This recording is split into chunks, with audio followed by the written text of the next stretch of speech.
సునాదస్వరము December 2. మీరు లోకమునకు వెలుగై ఉన్నారు, కొండ మీద నుండు పట్టణము మరుగై ఉండనేరదు. మత్తయి సువార్త 5వ అధ్యాయము 14వ వచనం. యేసు ప్రభు ఈ మాటల్ని చెప్పాడు. మీరు లోకమునకు వెలుగై ఉన్నారని వాగ్దానం చేశాడు. మన దేవుడు ఈ లోకమునకు వెలుగై ఉన్నాడు. మనలను తన వెలుగుతో నింపి మనలను లోకమునకు వెలుగుగా ఆయన నియమించే ప్రభు. అందుకే చెప్పాడు, కొండ మీద నుండి పట్టణం మరుగై ఉండలేదు అని. కొండ మీద ఉండే పట్టణం అందరికీ కనిపిస్తుంది, అది మరుగ్గా ఉండదు. అదేవిధంగా దేవుడు మనల్ని వెలుగుతో నింపినప్పుడు మనం ఇతరులకు వెలుగుగా ఉంటాం, ఈ లోకమునకు వెలుగై ఉంటాం. మరుగుగా మనం ఉండమని ప్రభు వాగ్దానం చేస్తున్నాడు. మన జీవితంలో ఒక దీపస్తంభం వలె ఎంతోమందికి దీవెనకరంగా వెలిగిచ్చే సాధనంగా ప్రభు వాడుకుంటాడు. అందుకే చెప్పాడు, మరి మీ సత్క్రియలన్నీ కూడా ప్రజలందరూ చూసి పరలోకమందున్న తండ్రిని మహిమపరచులాగున మీ వెలుగును ప్రకాశింపజేయుడి అని చెప్పాడు. మనం నిత్యము ప్రభు యొక్క వెలుగును ప్రకాశింప చేయాలి. ఆయన సువార్తను, ఆయన విశ్వాసమును, మనకు నేర్పించిన ప్రతి సత్కార్యాన్ని మనం చేస్తున్నప్పుడు ప్రభు కొరకు మహిమకరంగా మనం జీవిస్తాం.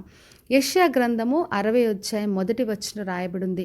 నీకు వెలుగు వచ్చి ఉన్నది, లెమ్ము తేజరిల్లుము, యెహోవా మహిమ నీ మీద ఉదయించెను అని. మన ప్రభు మనల్ని వెలుగుతో నింపుతాడు, తన మహిమతో నింపుతాడు. ఎప్పుడైతే తన మహిమ మనపైన ఉందో అప్పుడు చీకట్లో ఉన్న ప్రజలందరూ కూడా ఆ వెలుగు వైపు పరిగెత్తుకొని వస్తారు. రాజులు, అధికారులు, జనములు అందరూ కూడా వస్తారు. మరి వాళ్ళందరూ కూడా దేవుని వైపు ఆకర్షింపబడతారు. ఆ విధంగా దేవుడు మనల్ని వెలుగుగా వాడుకుంటాడు. కాబట్టి నా ప్రియ సహోదరి సహోదరా, మనము ఈ లోకమునకు వెలుగై ఉన్నాం. ప్రభు వెలుగుగా మనల్ని నియమించాడు. కొండ మీద పట్టణం వలె, దీపస్తంభం వలె మనం ఇతరులకు వెలుగుకరంగా, మహిమకరంగా ఉండాలన్నది ప్రభు ఉద్దేశమైంది. కాబట్టి మన జీవితం ద్వారా, మన సాక్ష్యము, మన సత్క్రియల ద్వారా పరలోకమందున్న తండ్రిని మనం మహింపరచులాగున నిత్యం మన వెలుగును ప్రకాశింపచేద్దాం. అప్పుడు చీకట్లో ఉన్న ప్రజలు, నశిస్తున్న వాళ్ళందరూ కూడా యేసు ప్రభు గురించి, ఆయన సువార్త గురించి, ఆయన సత్క్రియల గురించి అందరూ తెలుసుకొని ప్రతి ఒక్కరు కూడా ఆ వెలుగు మార్గంలో నడుచులాగున ప్రభువుకు మహిమకరంగా జీవిద్దాం. ప్రార్థన చేసుకుందాం. పరలోకమందున్న మా తండ్రి, మా దేవ, ఈరోజు ఇచ్చిన వాగ్దానం కొరకే వందనాలు. ప్రతి ఒక్కరిని దీవించి ఆశీర్వదించండి తండ్రి. ప్రతి ఒక్కరిని కూడా ఈ లోకమునకు వెలుగుగా మీరు నియమించినందుకు స్తోత్రం.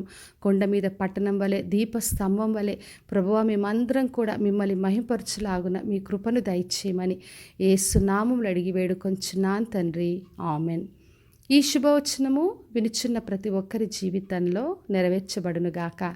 నేను మీ ప్రియ సహోదరి మంజులా చరణ్.